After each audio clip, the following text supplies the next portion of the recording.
NCH 성경 읽어주는 교수 9번째, 오랜만에 성경 읽어주는 교수로 찾아뵙습니다. 우리 출애굽기 있죠. 출애굽과 이집트 탈출, 어느 것이 그 차이에 대해서 한번 살펴보겠는데요. 성경은 세상 학문과 동떨어진 것인가? 성경에 나오는 이스라엘과 예루살렘은 우리 학교에서 배우는 것과 다른 곳인가 같은 곳인가? 애굽 바로 베드로 이런 부분들의 성경 번역과 학교 영어식 표현은 왜 다른가 하는 부분에 대해서 함께 나누고자 합니다. NCH 구독, 좋아요, 알림 설정 부탁드립니다. 성경은 먼저 어떤 책인가, 홀리한가 한 부분을 살펴보겠습니다. 먼저 바이블이라는 것은 라틴어 비블리아 또 헬라어 비블로스에서 유래되었는데요. 이 비블로스는 파피루스가 아주 많은 곳, 그리고 이 이집트산 파피루스를 집산하는 항구 도시 이름이 되겠습니다. 파피루스는 이렇게 생긴 풀이고요.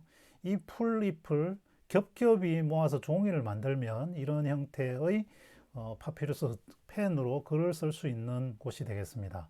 성경은 이 외에도 양피지라고 해서 양가죽으로 만든 그런 종이에도 글을 썼습니다. 그리고 이 부분은 비블로스, 그 항구를 뜻하는 곳이고요. 이 갈릴리 호수보다 약간 좀 더 북쪽으로, 지중해안으로 북쪽으로 있는 항구 도시가 되겠습니다. 자, 그런데 이 비블로스는 그냥 종이이고 바이블은 복수이기 때문에 종이들 또는 책들이 되는데요. 이것은 경전이라고 번역을 하는 것이 맞습니다. 그런데 이 홀리 바이블도 영어에서도 붙일 때가 있고 붙이지 않을 때가 있는데 우리말로는 항상 성경, 항상 홀리한 것으로 볼 수 있습니다. 그럼 성경과 성경 전서는 어떻게 다르냐? 이 전자는 모든 책을 이야기를 합니다. 그래서 우리 백과사전 전집, 전과, 이렇게 표준전과, 동화전과 이야기를 할 때 이 전은 오를 이야기하게 되는 건데요. 그래서 이 성경은 책들 66권을 이야기를 하는 그런 용어가 되겠습니다. 근데 이 책들은 종이로 되어 있지 않고요. 제본도 되어 있지 않습니다. 왜냐하면 그때 당시에 종이가 없었기 때문이죠. 그래서 아까 보신 그 파피루스 같은 걸 두루마리 형태로 해 있었고요.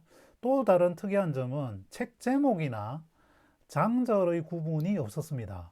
그래서 이런 것들은 나중에 표제어 먼저 나오는 키워드와 특징을 가지고 장명을 하게 되고요. 장절은 끊어읽기와 통역상 이렇게 편의를 위해서 그런 부분들이 장절로 나중에 안착하게 됩니다. 자, 한글 성경의 그럼 책 이름은 어떻게 정해졌고 어떻게 다른지를 살펴보면요. 이 출애굽기 이 네 글자를 어떤 사람은 이 두 글자에서 띄어서 읽습니다. 출애굽기. 근데 이렇게 하면 틀리게 되는데 출애굽기가 맞고요. 두란노에서 최근에 나온 성경을 보면 출이집트기라고 하고 있는데 영어로는 우리가 엑소더스 영화 이름도 많이 알려져 있기 때문에 이집트 탈출기 이렇게 표현하는 것이 좀 더 자연스럽지 않은가라는 생각이 들고요. 역대기는 크로니클, 왕을 열거한 것은 킹즈, 킹의 복수죠.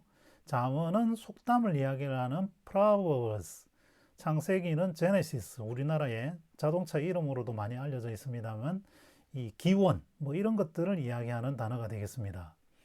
자, 이게 뭐가 중요하냐 이렇게 이야기하실 수 있는데 이 영어와 원어와 한글 이 차이가 한자어와 한글 세대의 이해도 차이를 가져옵니다. 다시 말씀드리면 출애굽기 이 자체를 한글 세대는 이해를 잘 못하기 때문이고요. 또 학교 교과서 표기와 차이가 나기 때문에 이러한 것들로 인해서 이해 부족뿐만 아니라 혼란이 생길 수 있습니다. 그리고 무엇보다도 세상 학문과 교회 또는 성경은 별개라는 따로따로 이해를 하게 되는 그런 부작용으로도 이어질 수 있습니다. 좀 더 혼돈이 쉬운 사례들을 살펴보면 애굽은 이집트이고요. 요단은 요단강은 요르단이 되겠죠. 하와는 이브이고 베드로는 피터가 되겠습니다. 이것들은 그래도 좀 비슷하지만 이 바울이 아테네에 갔을 때 바나바와 함께 서스, 허메라 불리게 되는데 그 부분은 보면 제우스와 헤르메스입니다. 그래서 아테네, 그리스, 로마 신화의 본고장을 가서 야, 너는 제우스 같고 너는 헤르메스 같다라는 이야기를 들은 것인데 이걸 서스와 허메라고 이 개역 한글에서 적어 놓으면 그리스 로마 신화를 아무리 많이 읽어도 이해를 연관을 시킬 수가 없게 되는 것이죠. 그래서 이런 부분들을 통해서 우리가 학교에서 배운 역사와 지리 뭐 이런 지식들이 성경을 더 잘 이해하는 데 사용할 수 있도록 기도해 주시고요. 또 성경이 소설이나 신화 이런 것이 아니기 때문에 더 확실하게 믿고 또 교회와 세상을 이분법적으로 나누어서 바라보지 않도록 기도했으면 좋겠습니다. NCH 위해서 기도해 주시고요. 유튜브 구독, 좋아요, 알림 설정 꼭 부탁드립니다.